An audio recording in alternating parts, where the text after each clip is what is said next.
Bienvenue sur Radio-Québec. Les Québécois parlent aux Québécois.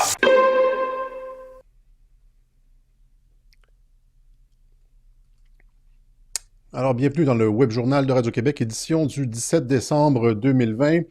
Une édition, encore une fois, chargée aujourd'hui. Je vais essayer de vous rendre ça de façon cohérente et structurée.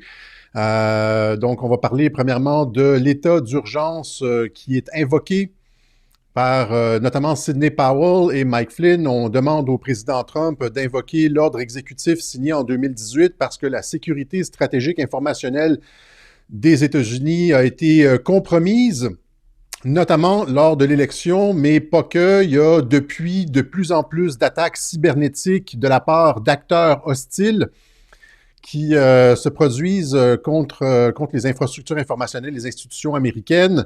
On va voir ça dans le Web Journal aujourd'hui. Toujours dans le dossier Sidney Powell, elle a finalement déposé une plainte à la Cour suprême. Mais ça s'inscrit dans le cadre d'attaques cinglantes de la part de l'avocat de Donald Trump, Lin Wood, contre le juge en chef de la Cour suprême, le juge Roberts, dont je vous ai parlé à plusieurs reprises. On avait dit que le juge Roberts s'était apparemment trouvé dans l'avion de Jeffrey Epstein. Et là, Lin Wood va beaucoup plus loin aujourd'hui.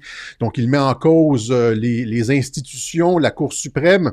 Si ce que, on va le voir, mais si ce que Lin Wood affirme est vrai, on parle de sédition, de conspiration de la part d'un juge, le juge en chef de la Cour suprême. Donc, il semble ici, là, en tout cas, on va y arriver, mais je veux dire, c'est une attaque... en plus d'avoir démontré la corruption du département de la justice et les agences de renseignement, le FBI, la CIA, etc., en plus d'avoir démontré la fraude dans le processus électoral, Donald Trump semble vouloir montrer aussi que la corruption remonte jusqu'au sommet de l'État, à la Cour suprême. Voilà, donc... quand on dit ça va être biblique, là, I'm going to bring the whole corrupt structure down, ben c'est ça, là, je vais faire s'effondrer toute la structure pourrie. Mais c'est l'ensemble des institutions américaines qui sont pourries, corrompues, infiltrées de traîtres, etc. C'est ce qui est en train d'être démontré depuis l'élection.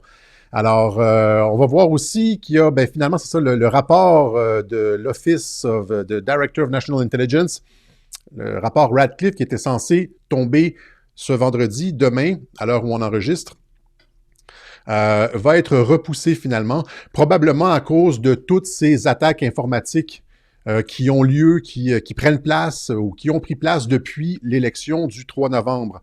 Alors, Radcliffe qui veut peut-être retenir son rapport pour inclure plus d'informations sur les attaques cybernétiques dont sont la victime les États-Unis. On va parler aussi des changements au sein du département de la justice.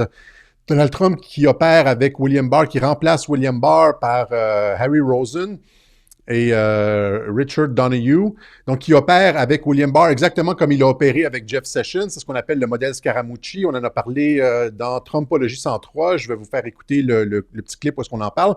Et aussi, bonne nouvelle, des pédophiles présumés. Ça bouge au niveau des arrestations là, des réseaux pédophiles. Donc, les pédophiles présumés, Nygaard et Brunel, arrêtés depuis quelques jours. Je pense que Brunel, c'est sorti aujourd'hui. Nygaard, c'est il y a 3-4 jours.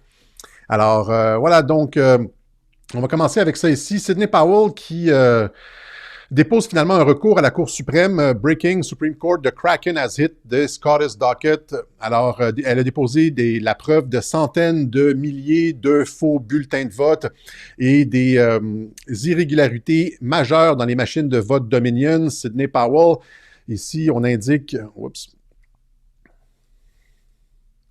Donc, la poursuite,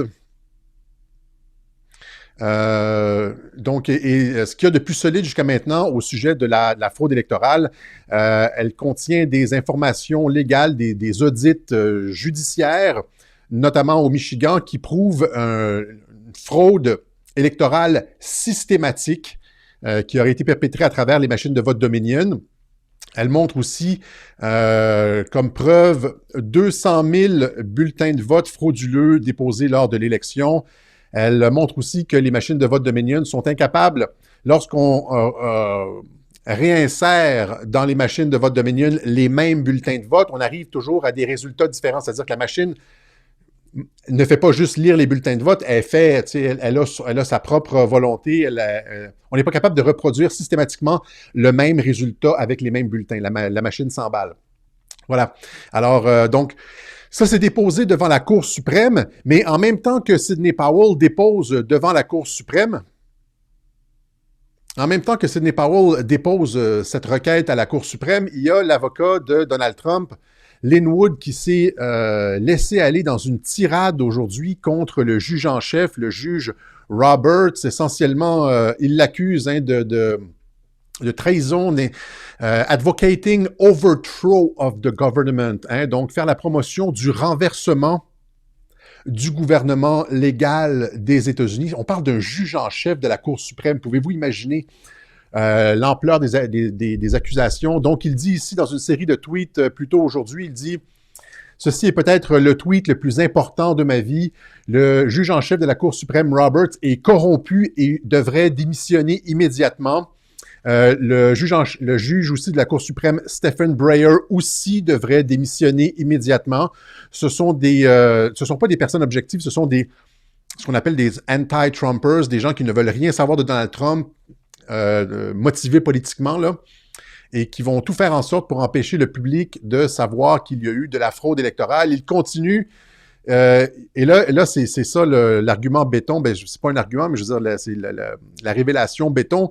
Il parle d'une conversation téléphonique qui aurait pris place en août 2019 entre le juge en chef Roberts et un autre juge, et le juge justement Stephen Breyer.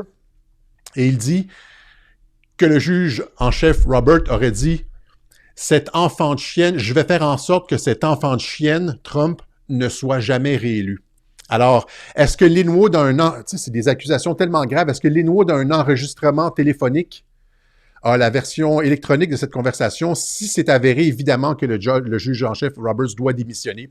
Donc, il dit qu'il a un enregistrement, il doit avoir un enregistrement, il parle d'une conversation téléphonique où on dit « Cet enfant de chienne, je vais faire en sorte que cet enfant de chienne ne soit jamais réélu » en parlant de Trump.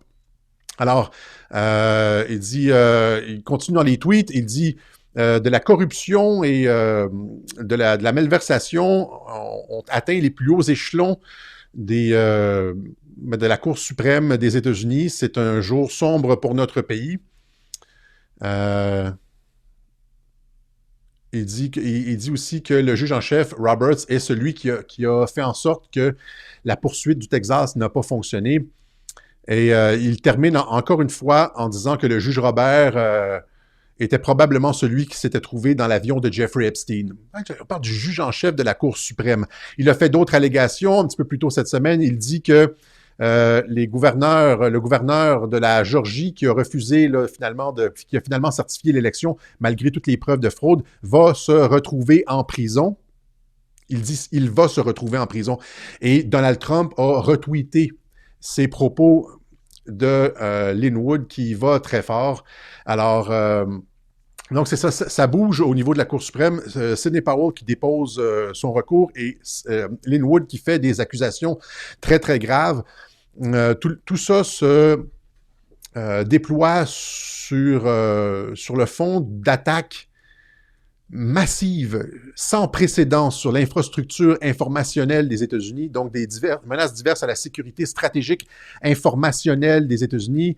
Ce qu'on dit là, c'est qu'il y a des pirates, des hackers, notamment de la Chine, de la Russie et de l'Iran, qui attaquent de façon systématique le réseau cybernétique américain, là, les infrastructures informationnelles américaines. Et là, évidemment, on pourrait se demander pourquoi la Russie ferait ça. Pourquoi, la Chine, les gens pourraient comprendre, mais la Russie, Poutine qui est un allié de Trump, et Trump qui a essentiellement fait la paix avec l'Iran l'année dernière. J'en ai parlé dans plusieurs webjournaux. Donc, c'est comme si les pays... Vous comprenez un peu ma position là-dessus. Moi, en tout cas, encore une fois, je ne devrais pas dire ça en ondes. Mais je pense que tout ça, évidemment, favorise Donald Trump. Ces attaques-là lui donnent la justification de déclencher l'état d'urgence. Vous comprenez? C'est comme s'il s'était accoquiné avec les pays avec lesquels il avait fait des alliances à travers son mandat 2017, 2018, 2019 pour qu'il lance des attaques sans précédent sur le réseau informationnel américain en laissant bien toutes leurs empreintes digitales afin de se faire attraper. Attaquer cybernétiquement la plus grosse puissance informatique du monde. Vous comprenez que c'est comme la cavalerie polonaise là, qui attaquait les tanks allemands en 2030, je ne sais pas en 2000, mais en 1939. Personne ne voudrait attaquer informationnellement les États-Unis, si ce n'est que pour se faire attraper. C'est comme si on fait le vol de la Joconde et qu'on laisse la canette de coke juste à côté et avec les empreintes digitales dessus. Ça permet de déclencher une enquête sans précédent, vous comprenez, en accusant quelqu'un et en... Donc, jeu d'ombre et de lumière. Donc ici, la Maison-Blanche confirme que des cyberattaques ont eu lieu sur le département du Trésor américain. Ici, du personnel, des US officials scrambled to deal with suspicion Russian hack of government agencies. Pourquoi on voudrait lancer une attaque cybernétique après une élection comme ça, alors que ça donne à Trump tous les moyens, toutes les justifications de déclencher l'ordre exécutif de 2018? Comprenez que si c'était juste, si Trump avait perdu, puis c'était juste, par exemple, de la fraude électorale, on pourrait dire c'est un mauvais perdant, il veut déclencher son ordre exécutif parce qu'il n'accepte pas la défaite. Oui, il y a eu de la fraude, mais là, il sort un canon pour tuer une mouche. Là, ce que ça fait, ces attaques cybernétiques-là, c'est que ça montre que l'infrastructure stratégique informationnelle du pays est réellement en danger. Et ça lui donne d'autant plus de justification de déclencher cet ordre exécutif-là, comme le lui demande Sidney Powell et Mike Flynn. Je vous fais écouter justement où est-ce que... où est-ce que je l'ai mis? Je pense qu'on va faire ça comme ça ici. Ah, je l'ai, ouais. In recent interviews, both lawyer Sidney Powell and General Michael Flynn advised President Trump to immediately trigger the executive order he signed in 2018 on foreign election interference. The executive order requires the Director of National Intelligence, DNI, to provide reports on foreign government interference within 45 days of the election. In an interview with the Epoch Times, prominent American lawyer Sidney Powell highlighted evidence of foreign interference in the 2020 U.S. presidential election. Donc, et Powell et Flynn demandent à Trump d'invoquer l'ordre exécutif de 2018. Et là, elle montre, Sidney Powell dit qu'il y a des preuves irréfutables de fraude électorale et d'implication de puissances étrangères dans le processus électoral. Ça fait à peu près un mois qu'on vous en parle à Radio-Québec. Et donc, ça donne la justification au président Trump pour invoquer l'ordre exécutif qui permet de plein de choses dont on a parlé, c'est-à-dire geler des avoirs, bloquer des transactions et déclencher aussi des opérations de cyberguerre sans précédent. That President Trump could trigger his 2018 executive order on foreign election interference. Of foreign interference in the election, it's more than sufficient to trigger the president's executive order from 2018 that gives him all kinds of power to do everything from seize assets to freeze things, demand the impoundment of the machines. I think under the emergency powers, he could even appoint a special prosecutor to look into this, which is exactly what needs to happen. Donc, elle demande aussi, elle dit que l'ordre exécutif lui permet de nommer un procureur spécial pour regarder qu'est-ce qui s'est passé dans la fraude électorale. Voilà, donc, tout ça est rendu possible ou est facilité notamment par les attaques qui ont pris place depuis l'élection. Ça rend la menace encore plus crédible et c'est pas juste une question d'avoir perdu l'élection. La menace est réelle. C'est clear and present danger. Voilà. Alors, là, maintenant, on était censé, avant de déclencher cet ordre exécutif-là, demande au gouverneur, pas au gouverneur, mais au Director of National Intelligence, John Ratcliffe, de déposer un rapport. On attendait ce rapport demain. Ce rapport ne sera pas déposé parce qu'il le repousse. Je vous montre l'endroit où est-ce que la journaliste dit qu'il le repousse probablement au début janvier, mais que, selon ses sources à elle, le rapport va montrer qu'il y a bel et bien eu ingérence de puissances étrangères dans le processus électoral. Alors, c'est Catherine Herridge de CBS. What did Ratcliffe say about election fraud and interference? Well, DNI Ratcliffe leads the 17 intelligence agencies, and he has access to the most highly classified information that is held by the U.S. government. And he told CBS. Donc, Ratcliffe qui a accès au meilleur niveau, au plus haut niveau d'information du gouvernement américain, il a dit à CBS News that there was foreign election interference by China, Iran, and Russia in November of this year, and he is anticipating a public report on those findings in January. Donc, en janvier, Ratcliffe qui confirme à CBS qu'il y a eu de l'ingérence étrangère dans l'élection de 2020. Donc, il confirme ce que le général Flynn, le général McInerney et Sidney Powell ont déjà dit. Les clips, on vous les a montrés dans les précédents webjournaux, que la Chine, l'Iran et la Russie, notamment, se sont mêlés de l'élection. Je répète encore une fois, pensez-y bien comme il faut.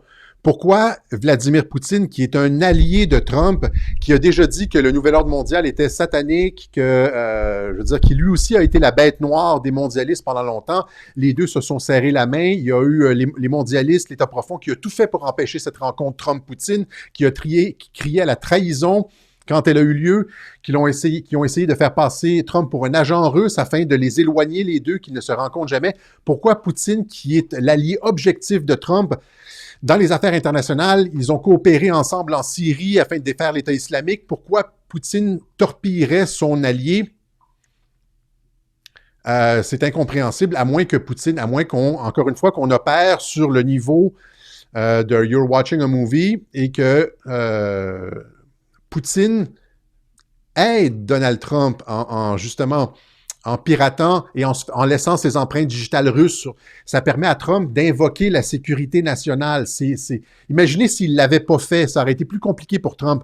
Même chose avec la Chine, qui prend des parts majoritaires dans les machines de vote Dominion 4 semaines avant l'élection. Je veux dire, si tu veux, c'est comme si tu voulais te faire prendre. Ils ont eu une influence directe sur le processus électoral. Ils ont acheté les compagnies, par les compagnies d'investissement, ils ont investi dans les machines de vote américaines.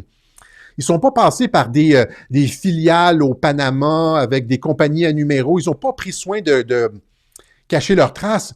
Ils ont été grossiers pour se faire prendre, et ce qui permet à Trump de faire tout ce qu'il fait présentement.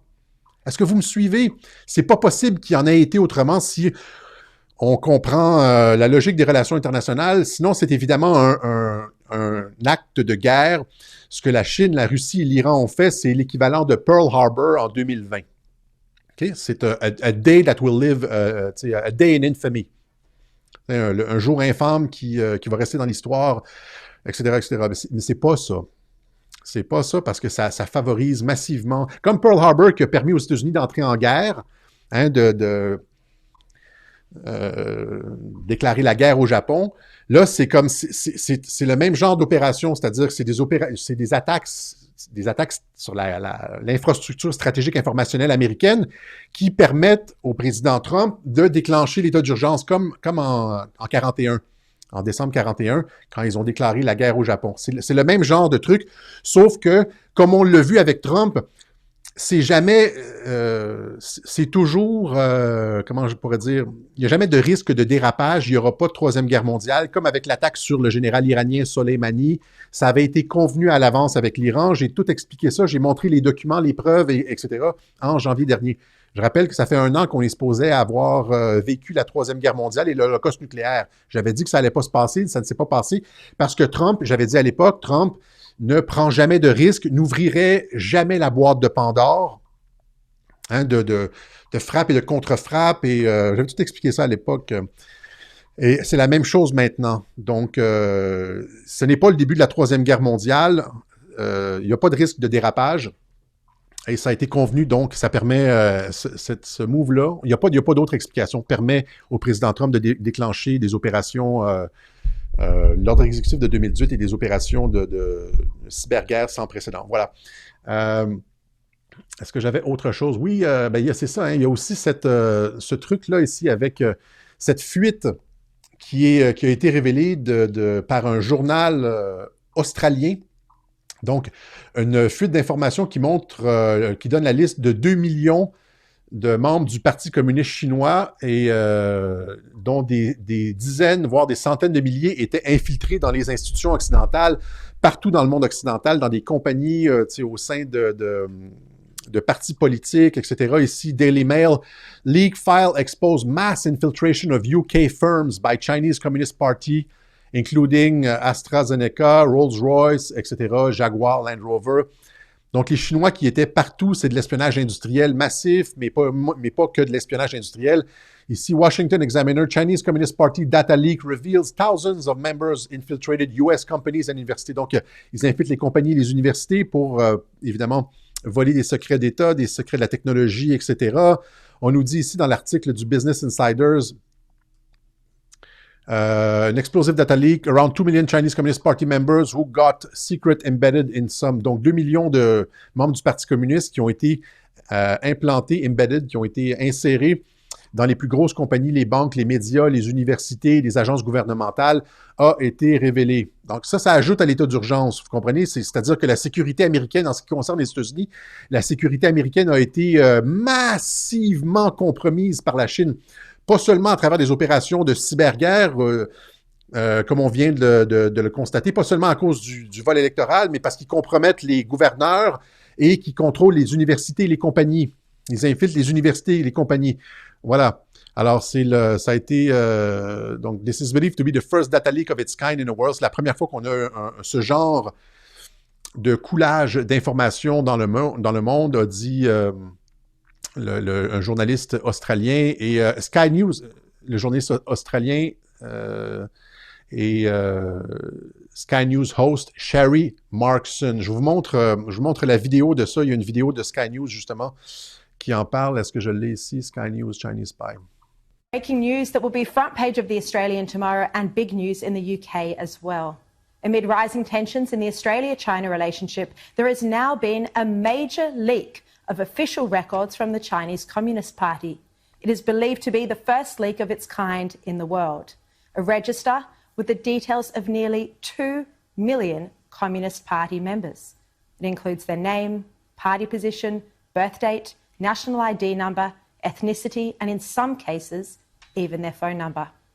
What's amazing about this database is not just that it exposes people who are members of the Communist Party and who are now living and working all over the world, from Australia to the US to the UK, but it's amazing because it lifts the lid on how the party operates under President and Chairman Xi Jinping.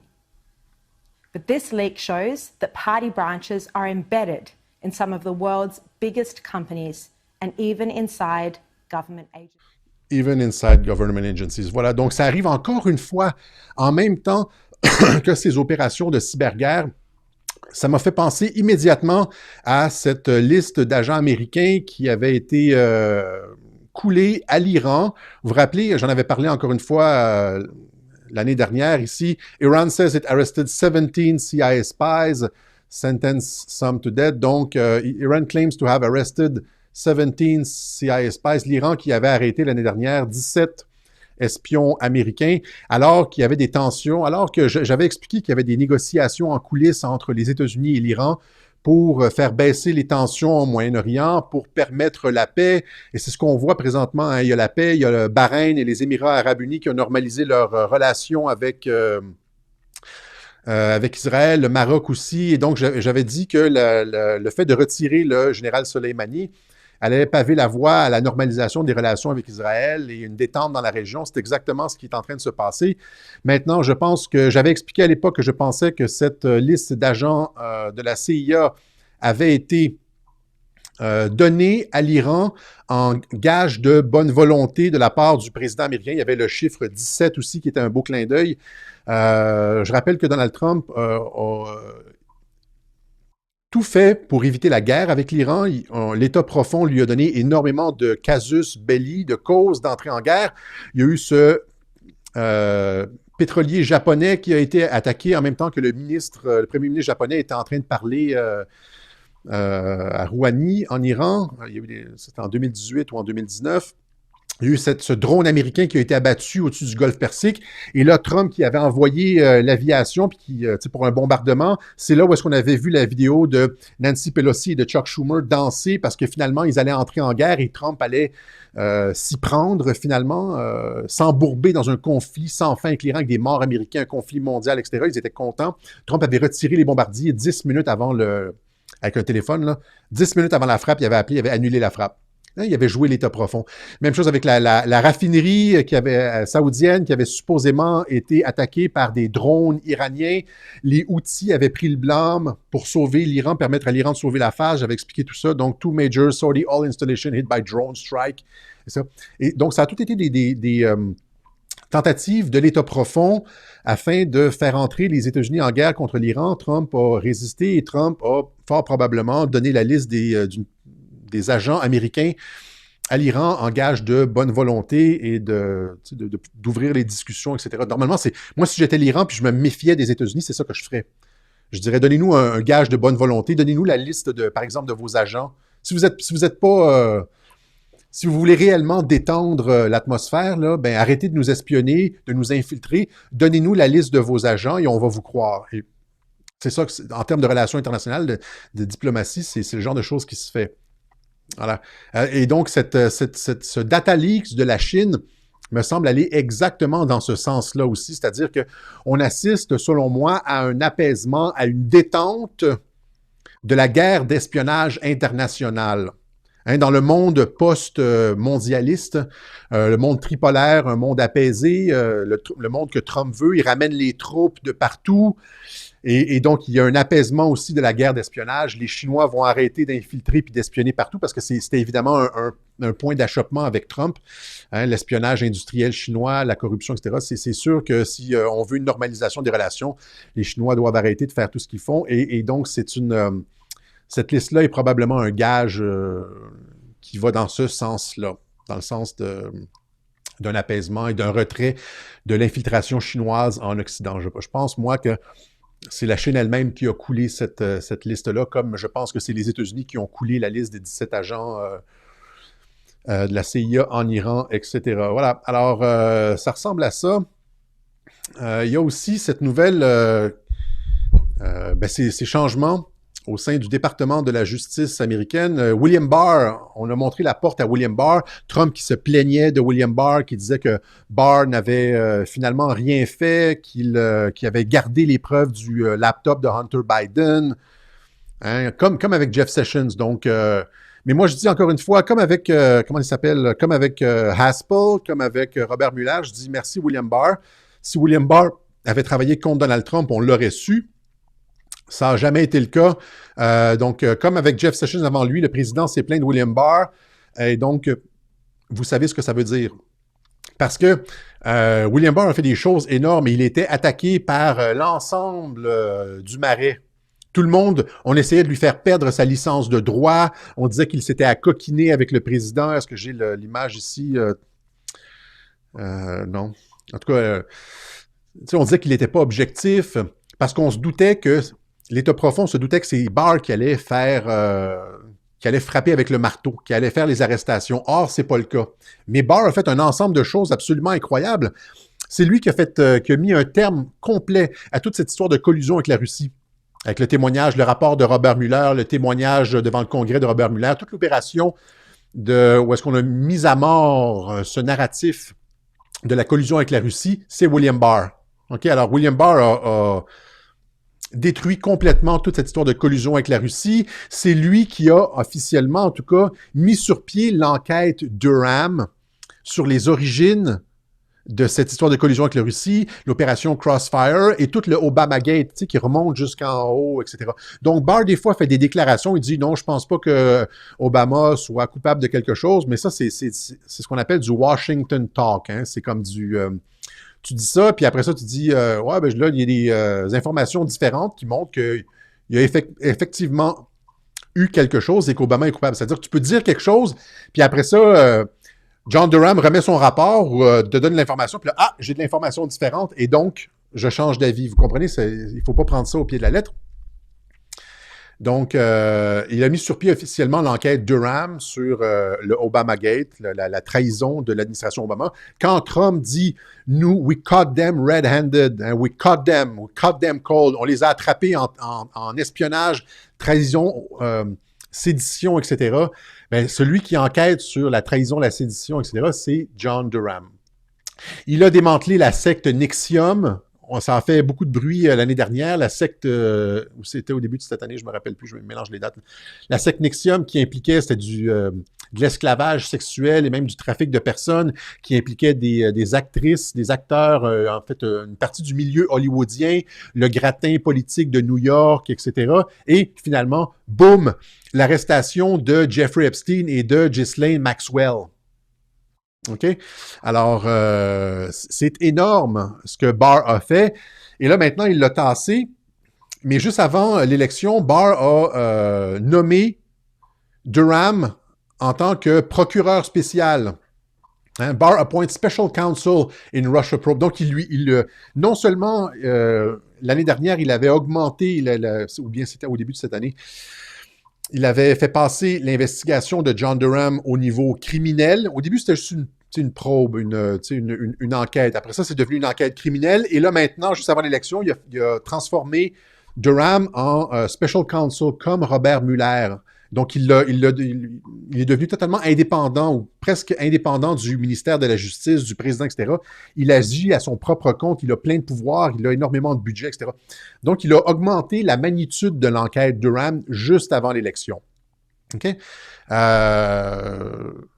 Voilà. Et donc, je vous montre un clip sur ce que j'appelle le modèle Scaramucci, c'est-à-dire les personnes il y a beaucoup de roulement de personnel au sein de l'administration Trump. C'est-à-dire que les gens arrivent dans l'administration, mettent en place des structures, on les tasse, on fait embarquer une deuxième personne qui augmente un peu la structure, qui continue les préparations, on tasse cette personne-là et finalement, c'est une troisième personne qui arrive pour faire tomber le marteau qui n'a pas été, c'est-à-dire que la personne qui arrive en dernier recours pour appliquer la loi n'est pas celui qui a mis en place les structures. Et donc, il ne peut pas être accusé d'être comme à la fois juge et partie, etc. C'est une façon très, très habile de l'administration Trump de gérer le personnel et de faire en sorte que on ne puisse pas l'accuser de politiser la justice ou de politiser de faire en sorte que des personnes complètement neuves soient en charge de faire appliquer une loi sévère. Je vous montre le clip. Je ne l'ai pas installé, voilà. C'est dans Trumpologie 103. Alors, une autre stratégie intéressante de Donald Trump dans sa lutte contre l'État profond s'appelle le Scaramucci Model, hein, tiré de Anthony Scaramucci, qui a été nommé directeur des communications de la Maison-Blanche à l'été 2017. Il est resté là seulement 2 semaines. Il est arrivé à la Maison-Blanche et il a fait en sorte que dans les 2 semaines où est-ce qu'il est resté là, qu'à la fois Sean Spicer et que Reince Priebus démissionnent. Sean Spicer qui était le porte-parole de la Maison-Blanche lors des conférences de presse et Reince Priebus qui était le chef de cabinet de Donald Trump.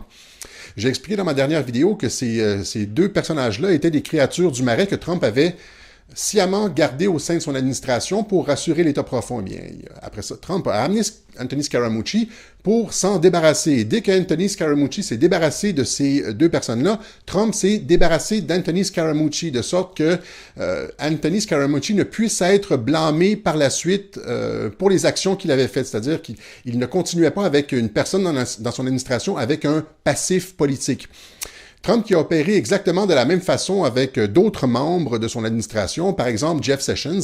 Jeff Sessions est celui qui a tout mis en place les structures pour juger et mettre en accusation l'État profond. Il a mis en place les enquêtes sur l'État profond, les enquêtes sur la fondation Clinton, sur les emails d'Hillary, le serveur d'Hillary. C'est lui qui a nommé le coroner Hubert, c'est lui qui a donné les mandats à l'enquêteur Horowitz au sein du département de la justice et du FBI. Et lorsque toutes les structures ont été mises en place, Jeff Sessions a quitté. Son travail était fait. Alors, pourquoi est-ce qu'on opère de cette façon-là? Eh bien, c'est pour faire en sorte que la personne qui met en place les structures n'est pas la même personne que celle qui met en application la loi. Hein, ça fait en sorte que c'est difficilement blâmable. La personne, comme Jeff Sessions, par exemple, Il a mis en place je veux dire, les enquêtes sur la fondation Clinton, mais c'est pas lui qui va être en charge de juger les Clinton. Alors, on peut pas dire qu'il est à la fois juge et parti. Vous comprenez? Trump compartimente comme ça les différents aspects de sa politique et fait en sorte que les personnes qui mettent en place les structures et les personnes qui appliquent finalement les résultats, mais les mettent en application, ne soient pas les mêmes. Comme ça, ça rend très difficile la critique de l'administration Trump. Ça, c'était il y a 2 ans. Donc, il a procédé exactement de la même façon avec William Barr. Il fait semblant d'avoir comme avec Jeff Sessions, il fait semblant d'avoir une chicane, Barr qui part. Même chose avec Jeff Sessions, il avait fait semblant pendant 1 an et demi d'avoir une chicane avec Jeff Sessions. Jeff Sessions était parti dans la chicane après les midterms et puis finalement, on aurait pu croire qu'ils étaient en mauvais termes. Et finalement, non. Jeff Sessions qui est retourné en ondes sur les plateaux de télévision, louer Donald Trump, vouloir se représenter pour lui, etc. C'était une chicane, une fausse chicane, comme celle avec Steve Bannon, dont on a beaucoup parlé ici à Radio-Québec. Même chose, c'est le même modèle avec Barr.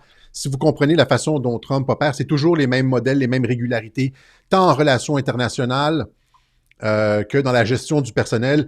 Et pour comprendre tout ça, le clip, tout ça est expliqué, c'est Trumpologie 103. Vous pouvez la trouver sur la chaîne Odyssée. Soit autant pour le roulement du personnel que pour la doctrine, ce que j'ai appelé la doctrine Trump en relations internationales. La doctrine Trump qui a été appliquée en 2017, 2018, 2019 et la même qui est appliquée maintenant aujourd'hui dans la cyberguerre, etc. C'est-à-dire qu'il n'y a pas de conflit de fond.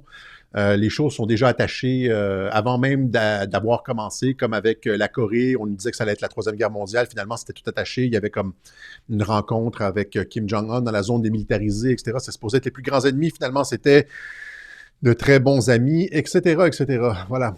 Alors, en relations internationales, ceux qui sont présentés comme les ennemis de Donald Trump sont souvent, en fait, les amis secrets, des amis qui sont... il y a eu des ententes en coulisses avec ces Voilà. Alors, William Barr qui a été remplacé par Jeffrey Rosen.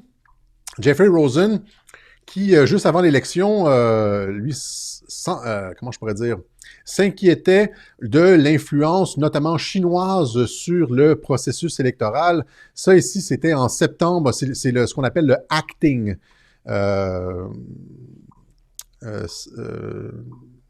Ministre de la Justice, là, celui qui est là en attendant. Et il y a Richard Donoghue qui a été nommé Deputy Justice, je ne me rappelle plus, là, en nom, j'oublie toujours les noms. Donc, le numéro 1 et le numéro 2 de la justice aux États-Unis.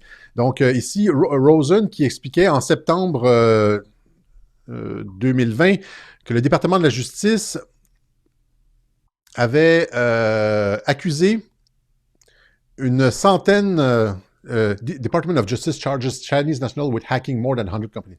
Donc, le département de la justice qui accuse des ressortissants, voilà, des ressortissants chinois d'avoir piraté plus d'une centaine de compagnies. Et ici, dans une allocution devant le Centre pour les études internationales et stratégiques, il s'inquiétait aussi de l'influence de la Chine sur le processus électoral, donc influence sur les infrastructures américaines, donc c'est ce qu'on est en train de voir, mais pas seulement, il dit « We are also concerned about another threat known as malign foreign influence. Keyword is influence. Much of that time is disguised propaganda, etc., etc. » Donc, ça, c'était l'année dernière. Il parlait déjà d'influence chinoise sur les infrastructures stratégiques, mais aussi sur la volonté malicieuse d'influencer le processus électoral. Voilà. Alors, c'est lui qui a nommé à la tête du ministère de la Justice américaine. Comprenez? Acting, c'est-à-dire en attendant, jusqu'à temps qu'il soit confirmé ou qu'on en nomme un autre. Voilà. Ça, c'est le numéro 1, quelqu'un qui se spécialise dans exactement ce qu'on est en train de vivre présentement. C'est lui qui remplace William Barr, qui, selon les apparences, ne fichait pas grand-chose, alors qu'il a quand même arrêté Jeffrey Epstein et a mis un terme à cette histoire de collusion avec la Russie et nommé l'enquêteur Durham. Le numéro 2, c'est Richard Donoghue. Pourquoi Richard Donoghue? Parce que Richard Donoghue, en fait, une de ses caractéristiques les plus intéressantes, c'est d'avoir été un Judge Advocate General, un JAG. Un Judge Advocate General, c'est un avocat militaire, donc qui s'y connaît dans les procédures, le code de justice militaire. Laissez-moi vous trouver le film que j'ai oublié de... de vous montrer. Vous connaissez tous cette histoire de Judge Advocate General. C'est ce qu'on voit dans A Few Good Men avec Tom Cruise. Hein, il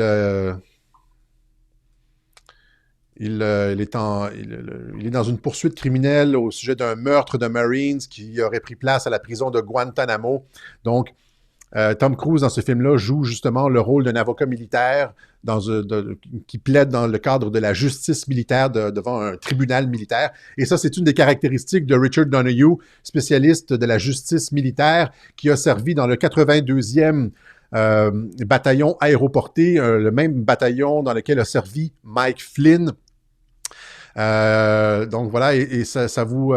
encore une fois, je rappelle le clip que j'ai montré la dernière fois de l'échange entre Lindsey Graham et Brett Kavanaugh au sujet de la justice militaire qui pourrait être appliquée à des civils. Si on veut avoir de la justice militaire et des tribunaux militaires appliqués à des civils, ça prend au sein du ministère de la Justice quelqu'un qui s'y connaît. Cette personne-là, c'est Richard Donahue. Okay? Il y a plein de choses sur Richard Donahue, mais ça, ce sont les plus intéressantes. Voilà.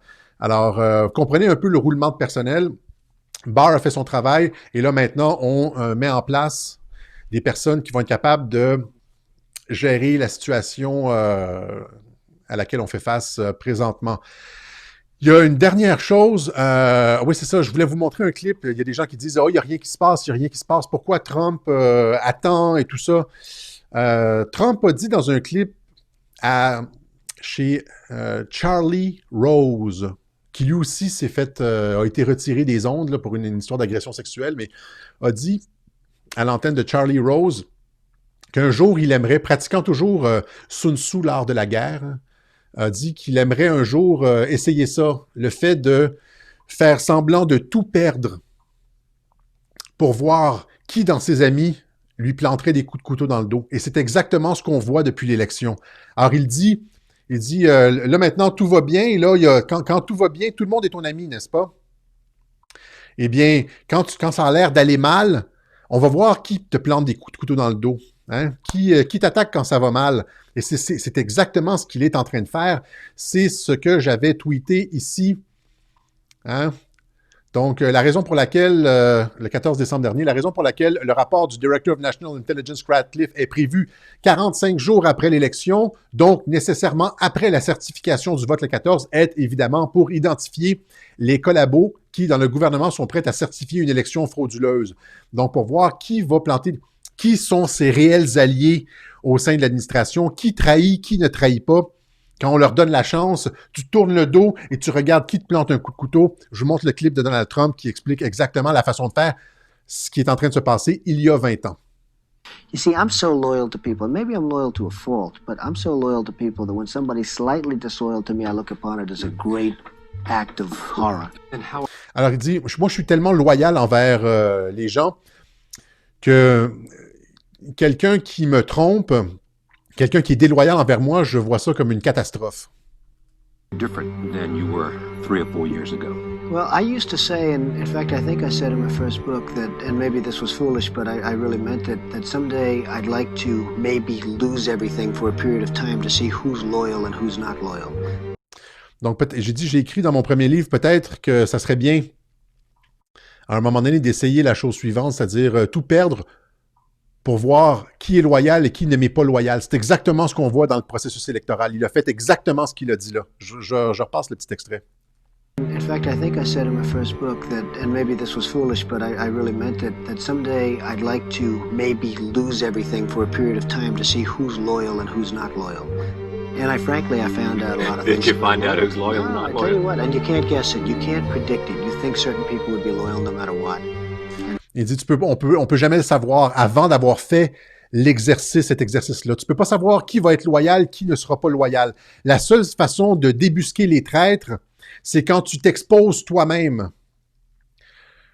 Quand tu fais semblant de perdre. Et là, tu vas savoir. Les personnes que tu pensais être tes amis vont te planter des coups de couteau dans le dos. Et c'est exactement l'opération qu'on voit maintenant.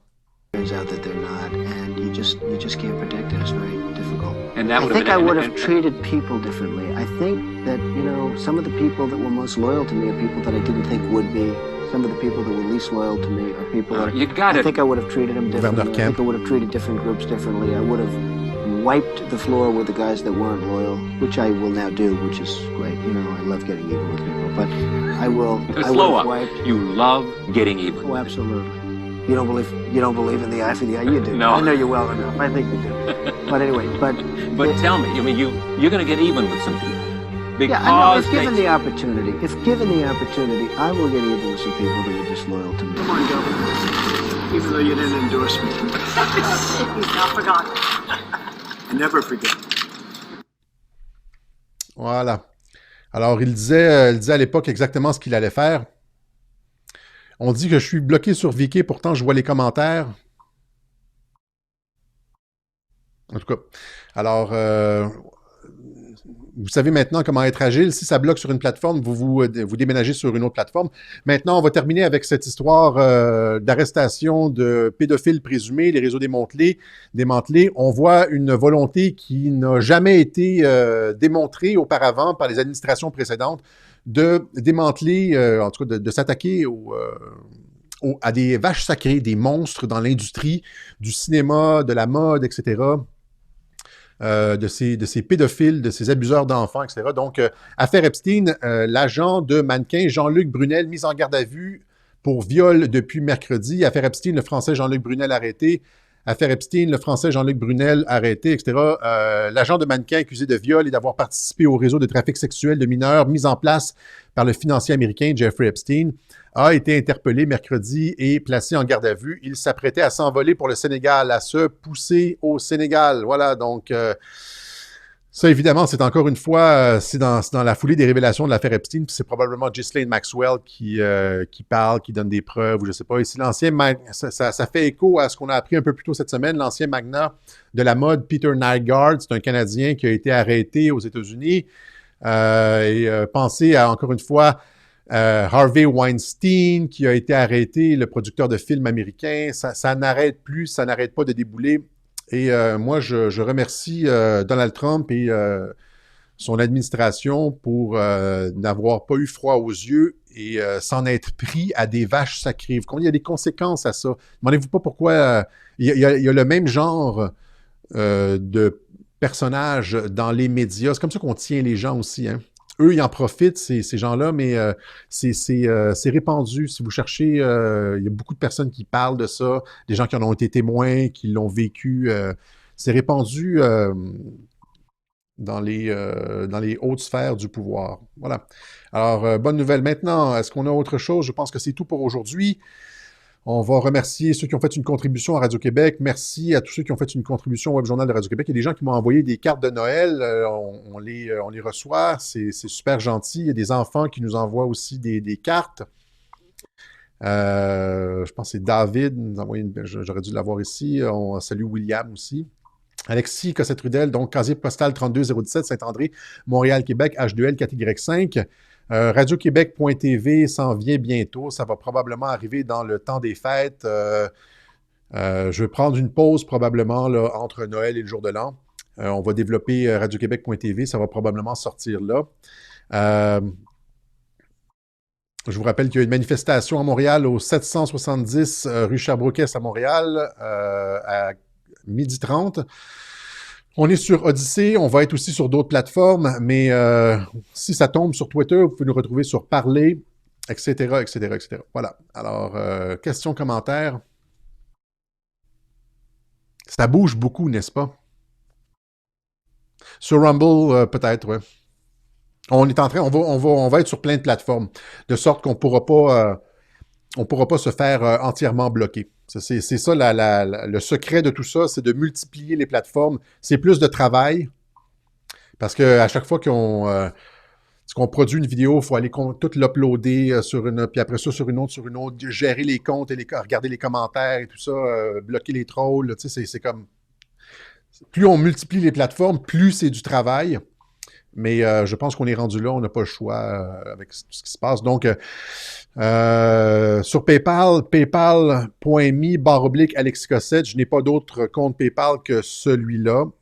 paypal.me/Alexis Cossette, Interac Alexis à radioquebec.ca avec le mot de passe Alexis. Il y a encore des gens qui mettent d'autres mots de passe que Alexis, des réponses à la question de sécurité. Si c'est pas Alexis, souvent c'est des trucs, ça a l'air simple pour vous, mais pour moi, c'est compliqué des fois de trouver la réponse. Donc, gardez Alexis comme réponse. Voilà. Et un mot sur Assange. Je pense pas que la rumeur a été confirmée encore. Ça serait bien qu'il le pardonne. On sait qu'Assange est censé venir aux États-Unis témoigner sur toute cette histoire. Il va témoigner dans le cadre de l'enquête Durham.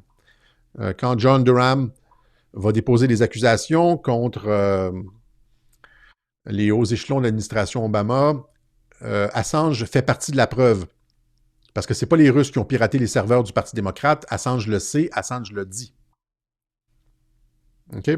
Et donc, c'est sûr qu'il va venir témoigner aux États-Unis dans les procès contre notamment possiblement les Clinton, les hauts échelons de l'administration Obama, etc. Sauf que, moi, je pense qu'afin que son témoignage soit libre de tout doute, qu'il n'y ait pas de perception d'un échange, genre je te pardonne si tu dis telle chose, il devrait y avoir un pardon avant le témoignage. Le problème avec un pardon, s'il est libéré, etc., c'est que il va falloir quand même qu'il soit sous haute sécurité parce que, étant donné qu'il vient témoigner contre les hauts échelons de l'administration Obama, l'État profond, etc., il ne survivra pas 2 semaines dans la jungle. Si on le relâche, il va mourir comme plein de personnes qui meurent, comme tous ces sonneurs d'alerte qui meurent. Cette ancienne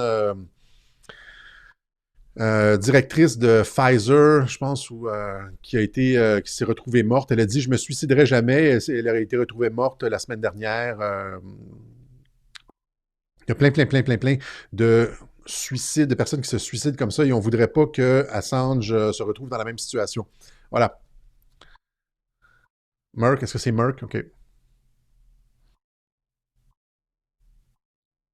Alors, question, commentaire. Danny Turcotte sur Twitter. Je pense qu'il est complètement incrédule. Ces gens-là vivent dans une bulle. Ils lisent les médias, ne savent pas de quoi ils parlent. Il me demandait si j'étais certain que un des animateurs de Tout le monde en parle, version québécoise, me demandait sur Twitter, c'est dans une rare intervention, normalement on ne parle pas au complotisme, mais il a osé m'adresser la parole. Il m'a demandé, comme ça, tu penses que c'est certain que Trump va être réélu va être encore président au mois de janvier? Je dis 100% certain. Et il a dû tomber des nues.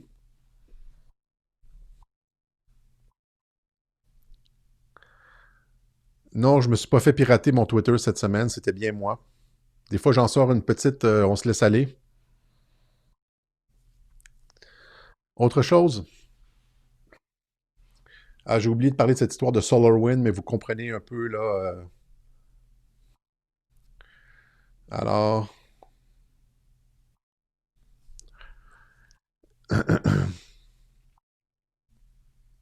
Comment être informé s'il y a un live, Mirella? Normalement, je l'annonce sur Twitter. Je ne sais pas si l'armée va se saisir du dossier, l'armée canadienne. Je ne sais pas ce qui se passe avec l'armée canadienne, les services de renseignement canadiens. Là, apparemment, là, je veux dire, sont probablement aussi... donnent l'apparence d'être aussi pire que le FBI sous Obama. Là. Totalement corrompu, politisé. Volonté, comme Peter Strzok, les agents du FBI, engagés dans le plan mondialiste. J'aimerais qu'on me prouve le contraire. Là. J'aimerais voir des actions différentes.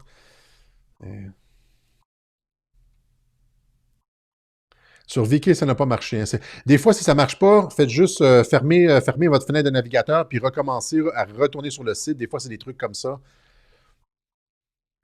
Autre chose. Beaucoup de personnes posent des questions sur Trudeau, je ne sais pas. OK. Macron avec la COVID, mais ça, c'est rien parce que c'est juste un rhume, c'est pas une grosse nouvelle. Alors, on va se laisser là-dessus. 53 minutes.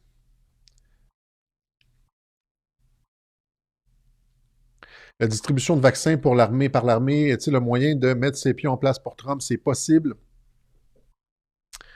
C'est possible. Encore une fois, je n'ai pas réfléchi outre mesure à cette question. On va se laisser là-dessus. Et on va se donner rendez-vous pour une autre édition du Web Journal de Radio-Québec à quelque part cette semaine, peut-être dimanche, ou ça se peut que j'enregistre des trucs cette semaine pour la fin de l'année. Donc, ça se peut que je sois peut-être occupé dans les jours suivants, mais il va y avoir un Web Journal avant Noël, c'est certain. Voilà. Alors, on se donne rendez-vous pour une autre édition du Web Journal de Radio-Québec la prochaine fois. J'ai vu passer cet après-midi un petit clip sur Twitter qu'on avait produit il y a 2-3 mois, qui était cute, je l'avais retweeté. Et là, je pense que je l'avais déjà mis dans un Web Journal. Là, je vais le remettre une autre fois sur le Web Journal parce qu'il est intéressant, parce qu'on vit des moments historiques. Allez, sur cette outro différente, à la prochaine.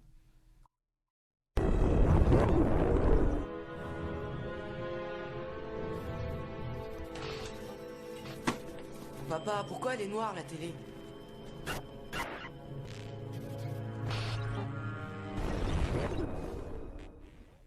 Mesdames et messieurs, nous sommes en train d'assister au dernier jour de cette organisation transnationale criminelle.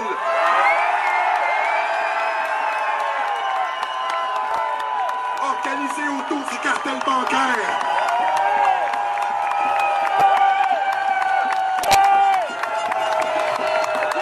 Ce sont les institutions financières internationales et leurs réseaux qui imposent les mesures sanitaires aux États et qui font chanter les politiciens du monde entier. La crise du COVID nous aura clairement montré la structure de contrôle mondialiste et l'étendue de son influence sur nos vies. Les jours de cette clique qui a pris le contrôle de nos vies sont comptés. Le peuple se réveille partout dans le monde.